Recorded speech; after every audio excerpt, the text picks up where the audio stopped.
السلام عليكم ورحمة الله وبركاته.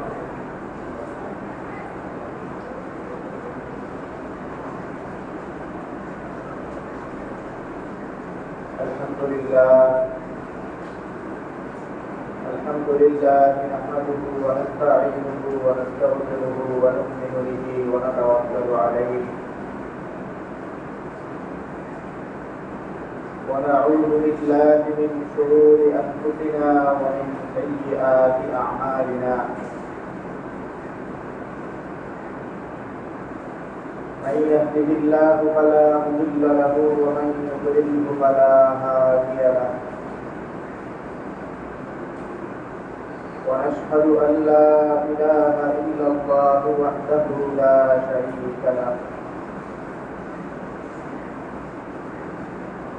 ونشهد أن سيدنا ومولانا محمدا عبده ورسوله صلى الله عليه وعلى آله وأصحابه وبارك وسلم. أما بعد فأعوذ بالله من الشيطان الرجيم. بسم الله الرحمن الرحيم.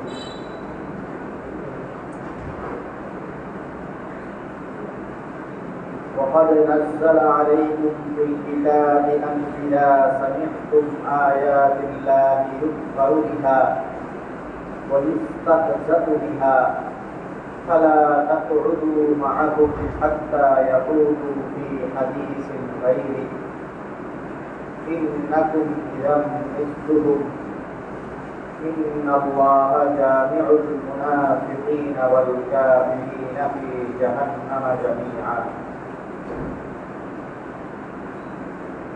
وقال الله سبحانه وتعالى إن الله لا يغفر أن يشرك به ويغفر ما دون ذلك لمن يشاء.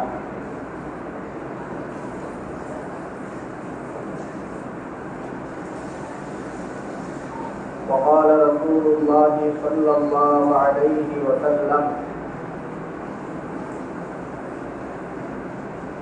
إن من أكبر الكبائر الإشراك بالله أو كما قال النبي صلى الله عليه وسلم. اللهم صل على محمد وعلى آل محمد كما صليت على إبراهيم وعلى آل إبراهيم إنك حميد مجيد. اللهم بارك على محمد وعلى آل محمد كما باركت على إبراهيم وعلى آل إبراهيم إنك حميد مجيد.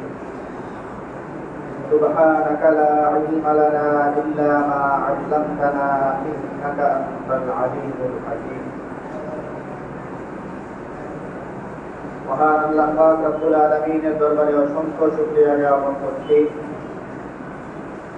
যিনি আমাদেরকে অন্যান্য জুমার ন্যায় আজকেও জুমার নামাজ আদায়ের জন্য পবিত্র ঘর মসজিদে আসার তৌফিক দান করেছেন। আলহামদুলিল্লাহ। মুহতারাম হাজিরিন, আপনারা মোটামুটি সবাই আজ করতে পারতেছেন। আগামী সপ্তাহটা প্রায় পুরাটা সপ্তাহই একটা বিশেষ গোষ্ঠীর জন্য বিশেষ একটা সপ্তাহ।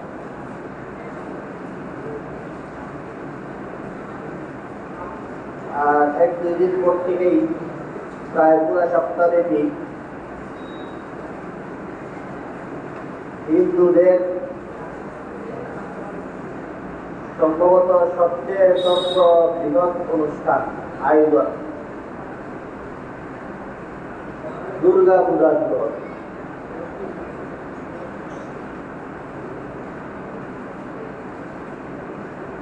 মোটামুটি শুরুতে দিনের মতো বাদ দিয়ে আগে পরে 2 দিন বাদ দিলে প্রায় পুরা সপ্তাহটাই এদের এই উৎসব মুখর একটা সপ্তাহ হিন্দু ধর্মের লোকের।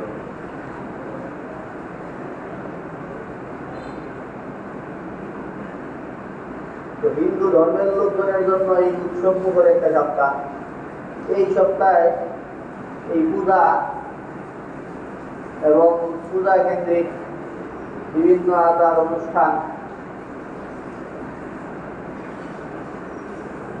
এই সময়গুলোতে মুসলমানদের যারা নিজেদেরকে মুসলমান হিসাবে আমরা পরিচয় দিই,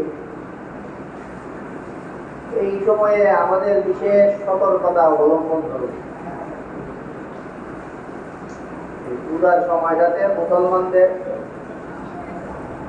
বিশেষভাবে সতর্কতা অবলম্বন না করলে কোনো সময় বড়সড় গুনার মধ্যে লিপ্ত হইতে হয়, কখনো কখনো বেশি অসতর্কতার কারণে ঈমান বিধ্বংসী কার্যকলাপে পর্যন্ত অনেক মুসলমান অংশগ্রহণ করে। তো এই কারণে হিন্দুদের এই পূজার সময়টাতে মুসলমানদের খুব সতর্ক থাকা লাগবে। কি ধরনের সতর্কতা অবলম্বন জরুরি? এই কারণে এই পূজা এটা আসলে কি জিনিস, আর এই পূজা কেন্দ্রিক মুসলমানদের চিন্তাধারাগুলি কি, সেই বিষয়ে আমরা দু একটা কথা আপনাদের সামনে বলি। হিন্দু যারা বা সনাতন ধর্মী বলে যারা নিজেদেরকে, কোরআন এবং হাদিসের ভাষায়, শরীয়তের ভাষায় এরা হইল মুশরিক। শরীয়তের ভাষায় এরা মুশরিক। মুশরিক মানে হইল যারা শিরকে লিপ্ত। আল্লাহ তাআলাকে মানার পাশাপাশি যারা আল্লাহর সাথে আরো অনেককে বিভিন্ন কার্যকলাপে শরীক করে।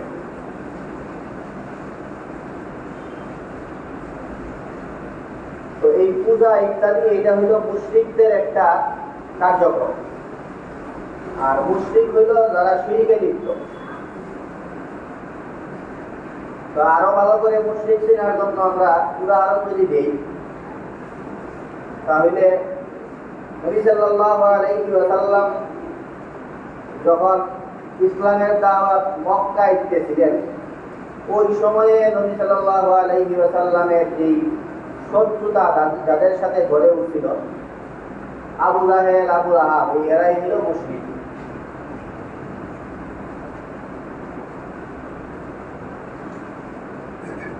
এদের সমস্যা, বড় সমস্যা হইল এরা আল্লাহ তাআলাকে মানে, কিন্তু আল্লাহ তাআলাকে মানলেও আল্লাহ তাআলাকে একটু বেশি মাইনা ফেলায়। বেশি মাইনা ফেলায় কথার অর্থ আছে, এর মানে হইল এরা মনে করে যে সাধারণ সাধারণ কার্যকলাপ এইগুলি আল্লাহর কাজ না। যেমন মনে করে আপনাদের, আমরা যদি জিজ্ঞেস করি যে আমাদেরকে জীবন ধারণের জন্য আমাদের রিজিক দান করেন কে, তাহলে আপনাদের উত্তর কি? রিজিক কে দেন? আল্লাহ তাআলা। আমরা যদি অসুস্থ হই তাহলে আমাদেরকে সুস্থতা দান করার মালিক কে? আল্লাহ তাআলা। মুশরিকদের কথা হইল যে আল্লাহ এত পাওয়ারি আর আল্লাহ এত বড় যে মানুষের রিজিক দেওয়া, মানুষকে সুস্থ করা, এই টাইপের ছোটখাটো কাজ এগুলো আল্লাহর সাবজেক্ট না, এটা আল্লাহ অন্য কাউকে দিয়ে রাখছে, যে এটা তোরাই করিস। এদের প্রতিমা, এরা তাদেরকে পূজা টুজা করে, এইসব অনেকের কাছে আল্লাহ তাআলা এইসব গাইডে এইসব দিয়া আল্লাহ তাআলা এগুলোতে নাই। আল্লাহ তাআলা দুনিয়া সৃষ্টি করছেন, আসমান জমিন সৃষ্টি করছেন, সৃষ্টি জগতের যাবতীয় বিষয় সৃষ্টি করছেন। এই তো হেভিওয়েট কাজ যেগুলো, এগুলি আল্লাহ তাআলা করে রাখছেন। তো এত বড় বড় কাজগুলি আল্লাহ তাআলা কইরা পরে ওই সুস্থ করা, রিজিক দেওয়া, বাকি কার্যক্রম যা আছে সৃষ্টির পরে ওগুলোর বেশিরভাগই আল্লাহ বিভিন্ন দায়িত্ব দিয়ে রাখেন। ওদের কাছ থেকে ছায়া ছায়া করে নিতে হয়, এগুলির জন্য আল্লাহর কাছে পাইতে হয় না। এই হলো এদের চিন্তাধারা মুশরিকরা। কোরআনে কারিমে এদের ব্যাপারে আল্লাহ তাআলা বলেন, নবী সাল্লাল্লাহু আলাইহি ওয়াসাল্লামকে বলেন যে আপনি যদি এদের জিজ্ঞাসা করেন যে আসমান জমি এগুলি কারা সৃষ্টি করছে, এটা বড় বড় কাজ, এটা আমার স্বীকার করে যে আল্লাহ করেন। ওয়ালা ইন সাআলতাহুম মান খালাকাস সামাওয়াতি ওয়াল আরদা লা ইয়াকুলুন্না আল্লাহ। আপনি যদি এদের জিজ্ঞেস করেন যে আকাশ জমি আর এর মাঝামাঝি সব যাবতীয় বিষয়গুলো এগুলো সৃষ্টি কে করতেন, তখন এরা বলবে আল্লাহ তাআলা করতেন। আর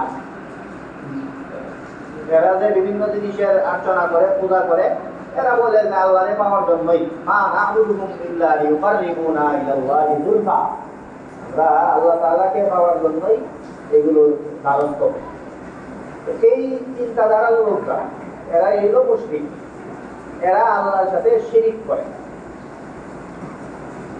শিরিক, কুফর, কাফের, মুশরিক এদের একটু পার্থক্য, শিরিকের পরিচয়, ভয়াবহতা, এইসব বিষয় একটা সাবজেক্ট এই সময়ে আমরা পরে বলবো। আমরা যে বিষয়টা নিয়ে আজকে বিশেষভাবে বলতে চাচ্ছি সেটা হলো এই যে পূজা, এই পূজাটা হলো এমনি তো একজন সাধারণত আমাদের মুসলমানদের মধ্যে নিজে মুসলমান এই একটা জিনিস ভিতরে থাকে, এটার বহিঃপ্রকাশ সময়ে সময়ে হয়।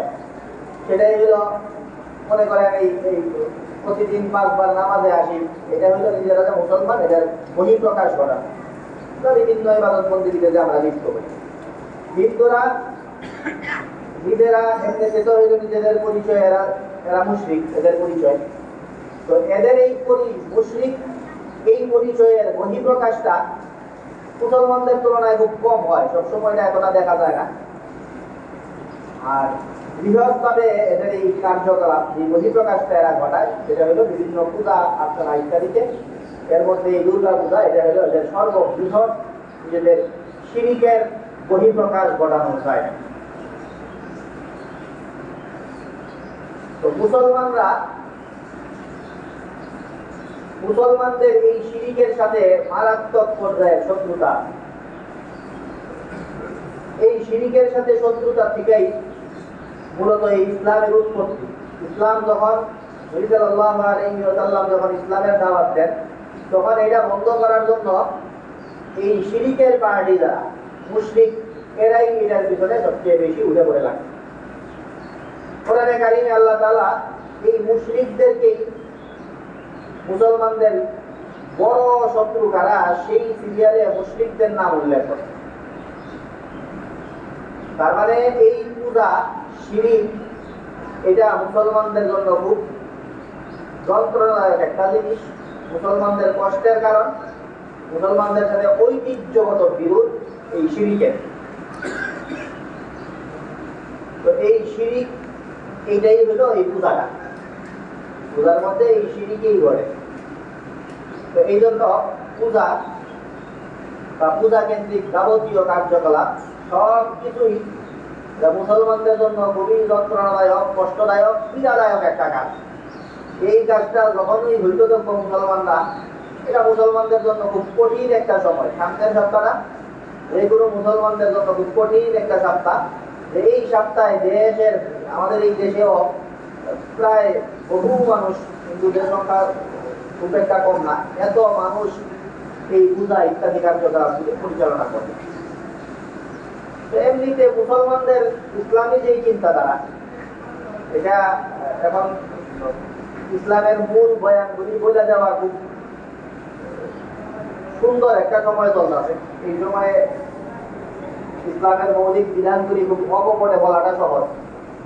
তো এই জন্য আমরা আপনাদের সামনে বলি যে ইসলাম সব ধর্মের ধর্মীয় স্বাধীনতাকে স্বীকার করে, সব মানুষের ধর্মকে পালন করার স্বীকৃতি দেয়, অনুমতি দেয়। কিন্তু মুসলিম সমাজে অন-ইসলামিক কার্যকলাপ, এগুলোকে ইসলাম এলাও করে না। দুইটা কথা একটু দুই রকম। সব ধর্মের লোকদের ধর্মীয় রীতিনীতি এগুলো তারা নিজেদের ধর্ম পালন করবে, এটার অনুমতি দেয়, এমনকি এটার নিরাপত্তা পর্যন্ত দেয়। এটা হলো একটা দিক। আর আরেকটা দিক হইল ইসলামী মুসলিম সভ্যতায়, ইসলামিক সমাজে অন ইসলামিক কোন কার্যকলাপকে ইসলাম এলাও করে। তো এই জন্য এটা খুব সহজে বুঝবেন আপনারা। আমরা যদি মুসলিম ল, ইসলামী আইনের যে কিতাবগুলি আছে ওগুলোর দিকে যদি আপনাদেরকে একটু মাসলা বলি, মাসলা হইল যে শহরে সভ্যতায়, গ্রামগঞ্জ এগুলিতে সাধারণত মুসলমানদের রীতিনীতি এগুলি কম থাকে। ইসলামী অনুশাসন বাস্তবায়নের জন্য কাজী, গভর্নর এদেরকে গ্রামগঞ্জে প্রেরণ করাটা কষ্টসাধ্য হয়। তো গ্রামে বিভিন্ন জিনিস, পূজা মণ্ডপ এগুলি ইত্যাদি যাবতীয় বিষয় এগুলি দেওয়ার বৈধতা ইসলাম স্বীকার করে। কিন্তু মুসলিম শহরে সভ্যতা, যেখানে মুসলমানদের সন্তানরা বড় হয়, ওই শহরে সভ্যতায় প্রকাশ্যে অনইসলামিক কোন কার্যকলাপ এটা করা ইসলামে নিষেধ। তাদেরকে আলাদা করে একদম শেষ জায়গায় এক ঘুরে করে গোপন জায়গার মধ্যে সেই নিজস্ব বলয়ের ভিতরে পূজা ইত্যাদি পালন করা বা যে কোনো ধর্মে তাদের কার্যকলাপ পরিচালনা করা, এটার স্বীকৃতি ইসলাম দেয়। ওইখানে কোনো মুসলমান যদি বাধা দিতে যায় সেটাকে প্রতিহত করার দায়িত্ব ইসলামী সরকারেরই। পূজা করা বা যা করা যে কোনো কিছুর নিরাপত্তা দেওয়া মুসলমানদের দায়িত্ব, ইসলামী সরকার থাকলে ইসলামী সরকারের সেই দায়িত্ব। কিন্তু আবার আরেকটা জিনিস সাথে মেনটেন করতে হয়, সেটা হইল যে ইসলামী সভ্যতায় মুসলিম সমাজের মধ্যে মুসলমানরা বসবাস করে যেই সমাজে, সেই সমাজে পূজার কার্যকলাপ বা এগুলোর ভ্যালিডিটি যা কিছু আছে এগুলো নিয়ে আসতে দেওয়া যায় না। এটা মানতে একটু কষ্ট হয় আর কি অনেকের। এটা কি বলা হয়েছে, এটা বুঝার জন্য আর একটু সহজে বলি যে ইসলামী মুসলমানরা এইটারে বাধা তো দিলে সমস্যা। এখন তো ইসলামী শাসনও নাই, এগুলো আরো ভুল বার্তা যায়, আরো মানুষজন কি আবি দাবি বলে, এই জন্য অনেকে এই স্টেপগুলি নেয় না। নিজেদের ব্যাপারে আবার স্টেপগুলি নেয়। নিজেদের ব্যাপারে মানে আপনারা বিভিন্ন জায়গায় দেখবেন, আমাদের ইয়েতেও গত বছরও আপনারা জানেন রবিউল আউয়ালে ঈদে মিলাদুন নবী নিয়া একটু মারামারি হয়েছিল, বড় সড়ো মারামারি, 6 একজন মারাও গেছিল। ব্রাহ্মণবাড়িয়াতে নিয়মিত এটা নিয়ে ঝগড়াঝাটি বাঁধে। এগুলির উপলক্ষটা কি নিয়ে বাঁধে এই কারণেই যে তোমরা ব্রাহ্মণবাড়িয়াতে একটা অঞ্চলে, শহরের বাহিরের অঞ্চলে, ওইখানে সুন্নিদের বেশ বড় সড়ো আখড়া আছে, আপনাদের পরিচিত মুখ গিয়াসুদ্দিন তাহেরি বা অনেকেই দিকে আছে। তো ওইখানকার মুসলমানদের মেজরিটি মুসলমান, এদের বক্তব্য হইল যে এটা অনইসলামিক কার্যকলাপ। এই অনইসলামিক কার্যকলাপ মিলাদুন নবীর রেলি, এটা বেদাতি কার্যকলাপ, এটা ইসলামী সমাজের সাথে মিলে না। এই জন্য এই অনইসলামিক কার্যকলাপ যেটা, এইটা রেলি শহরের ভিতরে ঢুকতে দিব না, আমরা জোর করে বাধা দিয়ে প্রতিহত করবো। এই জন্য এই শহরের বাহিরের মোড়ে লাঠি সোটা নিয়ে মারমুখী অবস্থানে থাকে যে এই দিকে এদেরকে ঢুকতে দিব না। তো পুলিশের সাথে যেটা মারামারি হয়েছিল গত বছর, এটাও একই দাবি যে এরা এদের এই গ্রামের অঞ্চলের গ্রামের ভিতরে করবো, মেইন রোডে এরা এটা নিয়ে উঠতে পারবে না। এই উদাহরণটা দিচ্ছি আমরা, এটা খুব সহজে বোঝার জন্য। আপনারা চিন্তা করলেই বুঝবেন যে মুসলমানরা নিজেদের মধ্যেই একটা, যেটারে সংখ্যাগরিষ্ঠ মানুষজন মহাত্মিক বাস্তবিক অর্থে যারা ইসলামী চিন্তাবিদ, এরা যেটারে মনে করেন যে না এটাও ইসলামের সাথে যায় না, এইটারে শহুরে সভ্যতায় চলতে দেওয়া যায় না, যেটা পূজা, শিরিক, আল্লাহরে গালাগালি, আল্লাহর সাথে অন্য কাউরে শরীক করা, আল্লাহকে অপমানিত করা, এই কার্যক্রম এটা তো স্বাভাবিকভাবেই বুঝে আছে যে মুসলিম সভ্যতা এটা কোনোভাবেই চলতে পারে না। এটারে জোর করে প্রতিহত করতে হবে যে পূজার কোনো রেলি, পূজার কোনো কার্যকলাপ, পূজার মণ্ডপ, পূজার স্টেজ, এগুলো মুসলমানরা, বেশিরভাগ সংখ্যাগরিষ্ঠ মুসলমানরা যেই অঞ্চলে থাকে এই অঞ্চলে এগুলি কিচ্ছু করতে দেওয়া যাবে না। এটা খুবই যৌক্তিক কথা। এটা হয় না দেখা মাথায় ঢুকে না যায় এগুলি কি আছে, এরা পূজা করবো, এদেরটা এরা করুক। কিন্তু বাস্তবতা এটাই এবং ইসলামী কিতাবাদি, ইসলামী লর কিতাবাদিতে এটাই শরীয়ী চিন্তাধারা। শরিয়া আইন কায়েম হইলে, যারা শরিয়া আইন কায়েম ইসলামী রাজনীতিবিদ, এরা মুখে জোরে বলবো না, বিভিন্ন জিনিস ভয়ে বলা যায় না, এরা বলবো না, বললে দেখো এরা কি ইসলাম কায়েম করবে। কিন্তু ইসলাম এটাই যে শহুরে সভ্যতায়, মুসলিম সভ্যতায়, সমাজে পূজা চলতে দেওয়া যাবে না, পূজার কোনো কার্যকলাপ করতে দেওয়া যাবে না। এটাই হলো ইসলামের দিক। তাদের নিজস্ব জায়গা ঠিক করে দিবে, সেটা মুসলমানরা তাদেরকে বলবে ওই জায়গায় করো, সেখানে বাধা দিবে না। কোনো মুসলমান বাধা দিলে ওই মুসলমানদের প্রতিহত করবে, সেগুলি সব ঠিক আছে, নিরাপত্তাও দিবে এই হল। কিন্তু মুসলমানদের বাচ্চারা ভুল বার্তা পাবে, মেসেজ পাবে।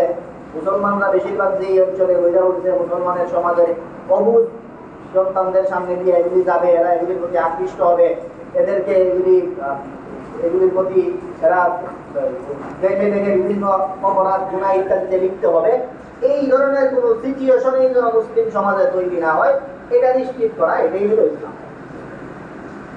তো পবিত্র মৌলবাদী টাইপের ওয়াজ হয়ে গেছে আর কি, এটাই আসল বাস্তবতা। মৌলবাদী ওয়াজই এখানে প্রযোজ্য। এই হলো পূজা। পূজা নিয়ে এইটা হইলে তো আপনাদেরকে সতর্ক করার দরকার ছিল না, কিন্তু এটা তো আর হবে না, আপনাদের সামনে দিয়ে এখন পূজা হবে।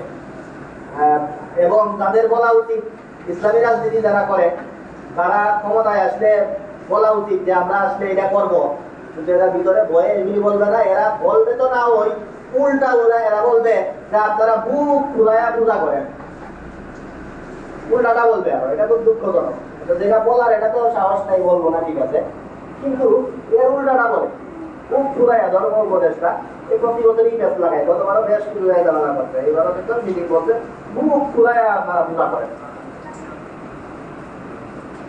এই জন্য এই পূজা করলে পূজার মধ্যে মুসলমান সমাজের লোকজনের অংশগ্রহণ, এই অংশগ্রহণটা, এটা পূজায় অংশগ্রহণ বিভিন্ন স্টেপ, আপনাদের স্টেপ বিশ্লেষণ ব্যাখ্যা আমরা যদি সামনে সময় হয় সেই সময় বিশ্লেষণ করব।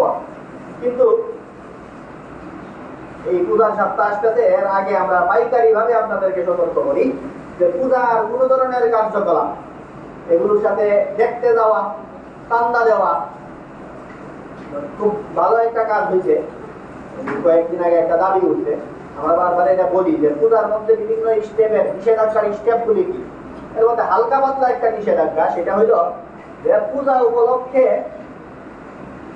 মুসলমানের সংখ্যাগরিষ্ঠ মুসলমানের সন্তানরা পড়ালেখা করে।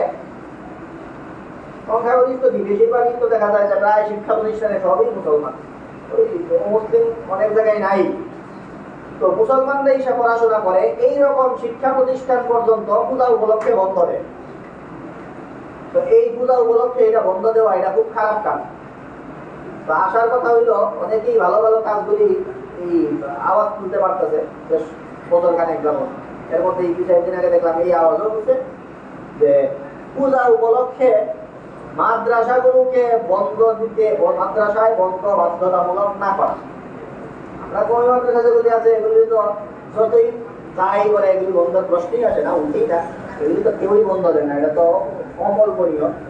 তো অন্যান্য মাদ্রাসা যেগুলি, আপনার সরকারি মাদ্রাসা যেগুলো, মাদ্রাসা এর মানে হইলো এখানে অমুসলিম থাকে। তো এই আওয়াজটাও উঠছে যে মাদ্রাসা বন্ধ হইতে পারে না পূজা উপলক্ষে। মূলত মুসলমানদের সন্তানদের বা মুসলমানরা তাদের কোনো কার্যকলাপ পূজা উপলক্ষে স্টপ করতে পারে না। পূজাকে রেসপন্স করে কোনো কাজ মুসলমানদের হইতেই পারে না। তো এই কারণে এগুলি বন্ধ তো আর আমাদের হাতে নাই। আমাদের হাতে যেটা আছে দেখতে যাওয়া, বেশি আবিগে হইয়া ঠান্ডা দেওয়া, আরো বেশি আবিগে হইয়া এরারে তোমরা পূজা করো, আল্লাহরে বকো আমি আছি তোমাদের সাথে, এটা বলা, শুভেচ্ছা তোমরা সুন্দরভাবে করো সব, এইগুলি বলা, উৎসাহ দেওয়া। রাষ্ট্রীয় পর্যায়ের লেভেলগুলি আরো মারাত্মক। সময় বলছি বিভিন্ন সময়, আরো যদি বলা দরকার বলবো। আর যে একটা কথা বলি সর্বশেষ, পূজা নিয়ে, পূজায় দেখতে না যাওয়া, পূজার মধ্যে অংশগ্রহণ না করা, এগুলির ব্যাপারে হযরত ওমর রাদিয়াল্লাহু তাআলার একটা বক্তব্য বলি। হযরত ইব্রাহিম আলাইহিস সালামের একটা অবস্থান বলি। হযরত ইব্রাহিম আলাইহিস সালাম উনি আপনাদের চেয়ে খুব বাজে সিচুয়েশনে আছেন। ইব্রাহিম আলাইহিস সালাম বাজে সিচুয়েশন থেকে মুক্ত হইলেন যখন হিজরত করতেন তখন।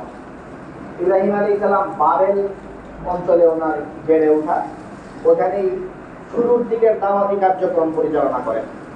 তো একটা পর্যায়ে উনি হিজরত কইরা ফিলিস্তিনে চলে যান। তো ফিলিস্তিনে হিজরত করে চলে যাওয়ার পরে ওইখানে গিয়া নতুন সভ্যতায় মানুষের কাছে দাওয়াতি কার্যক্রম করতেন, নিজে নিজে প্রতিষ্ঠিত হইতেন। সেটা হলো পরবর্তী হিজরতের পরবর্তী স্টেপ। হিজরতের আগে উনি মোটামুটি বেশ কোণঠাসা ছিলেন, ঘরে বাহিরে কোণঠাসা। বাপই ছিল বড় এক মুশরিক। তো ঘরের মধ্যে ঘরের সেই কর্তা, সেই বাবাই ছিল মুশরিক। ইব্রাহিম আলাইহিস সালামের বাবা, আপনারা জানেন। আবার ওইখানের যে বাদশা, আপনারা জানেন ইব্রাহিম আলাইহিস সালামের যে ওই সময়ের এই বাদশার কি নাম? নমরুদ। এই নমরুদ ইব্রাহিম আলাইহিস সালামকে আগুনে নিক্ষেপ করছিল। তো নমরুদ বাদশা, ঘরের মধ্যে বাবা, সবাই ওনার বিরোধী। তো বেশ কঠিন সিচুয়েশনে ছিলেন। এই সিচুয়েশনেও ওনারে দাওয়াত দেওয়া হয়েছে যে চলো পূজায় দেখতে যাইবা। তো এই সিচুয়েশনে আপনারা কেউ নাই, তারা সবাই খুব ভালো আছেন, স্বাধীন আছেন। অথচ আমরা মুসলমানদের এই দিন, এই মুসলমানদের যে ধর্ম, সেই মুসলমানদের ধর্মকে যেই দিকে সম্পৃক্ত করা হয় সেটা হলো মিল্লাতে ইব্রাহিম। কোরআনে কারীমে আল্লাহ তাআলা বলেন মিল্লাতা আবিকুম ইব্রাহিম, তোমাদের পিতা ইব্রাহিমের ধর্ম। তো আমাদের পিতা ইব্রাহিমের ধর্ম, সেই ইব্রাহিম আলাইহিস সালামের অবস্থানটা দেখেন। উনি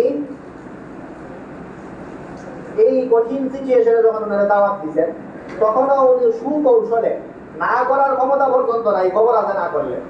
তো ওই সময় উনি সুকৌশলে কোরআনে কারীমে আল্লাহ তাআলা উল্লেখ করেন ফানাজারা নাজরাতান ফিন নুজুম ফাকালা ইন্নী সাকিম।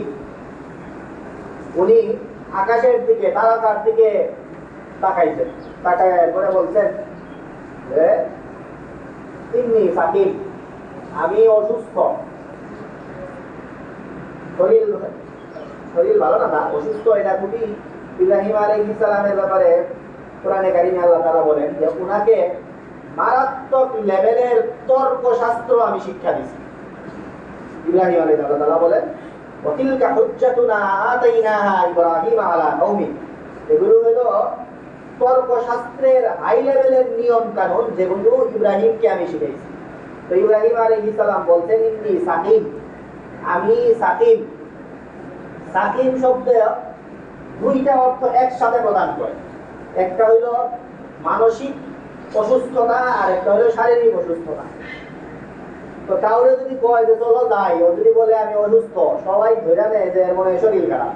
তো ইব্রাহিম আলাইহিস সালাম এমন এক শব্দ চয়ন করছেন, যেই শব্দ চয়নের অর্থ হইল দুইটা। এমন ডিজাইনে বলছেন যে মানুষজন মনে করে ওনার শরীর খারাপ, রাইখা চলে গেছে, কিন্তু শরীর খারাপ তো আসলে ছিল না, কিন্তু এটার আরেকটা অর্থ আছে, সেটা হলো মন খারাপ। তো ইব্রাহিম আলাইহিস সালাম সুকৌশলে এই শব্দ চয়ন কইরা এই কঠিন সিচুয়েশনে যেখানে বাধ্য করবে ওনাকে যাইতে, সেখান থেকে রক্ষা পাওয়ার জন্য কৌশলী বক্তব্য প্রদান করে পূজায় যাওয়া থেকে নিজেকে বিরত রাখছেন। তো সেই ইব্রাহিম আলাইহিস সালামের ধর্মের, ইব্রাহিম আলাইহিস সালামের নাকি আমরা মুসলমানদের এই জাতির পিতা হিসাবে আমরা পরিচয় দিতে গর্ববোধ করি। সেই ইব্রাহিম আলাইহিস সালামের এই অবস্থান ছিল।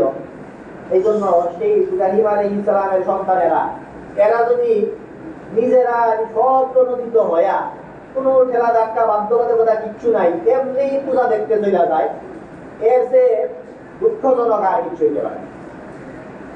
এই জন্য কোনো মুসলমান পূজা রিলেটেড কোনো অ্যাক্টিভিটি এগুলোর সাথে কেউ আমরা সম্পৃক্ত হব না। সর্বশেষ ওমর রাদিয়াল্লাহু তাআলা আনহুর বক্তব্য দিয়ে আমরা শেষ করি। ওমর রাদিয়াল্লাহু তাআলা আনহু বলেন, তোমরা বিশেষভাবে এমনিতেই অপ্রয়োজনে মুশরিকদের সাথে, অমুসলিমদের সাথে উঠা বসা, চলাফেরা এগুলি প্রয়োজন ছাড়া কইল না। আর বিশেষভাবে এদের ধর্মীয় উৎসবের সময়গুলোতে এদের সাথে সম্পৃক্ততা থেকে দূরে থাকো, কেননা অমুসলিমদের উপরে বিশেষ সময়গুলোতে, অর্থাৎ তারা যখন তাদের ধর্মীয় উৎসবগুলি পালন করে, ওই সময়ে আল্লাহ তাআলার গজবগুলি নাযিল হয়। তো এই জন্য এই সময় তাদের সঙ্গে তোমরা থাকলে এই গজবের ভাগীদার মুসলমানদের হওয়া লাগবে। এই কারণে বিশেষ এই উৎসব মুখর সময়টা, এই সময়টাতে এদের সঙ্গ অবশ্যই তোমরা ত্যাগ করো। আল্লাহ পাক রব্বুল আলামিন আমাদের এই সামনের এই ভয়ঙ্কর সপ্তাহ, পূজার সপ্তাহে শুরু হইতেছে পরশুদিন টিকা। তো এই সময়টাতে মুসলমানদেরকে আমাদের সতর্কতার সাথে এই সময়টা অতিবাহিত করার তৌফিক দান করুন। আলহামদুলিল্লাহ।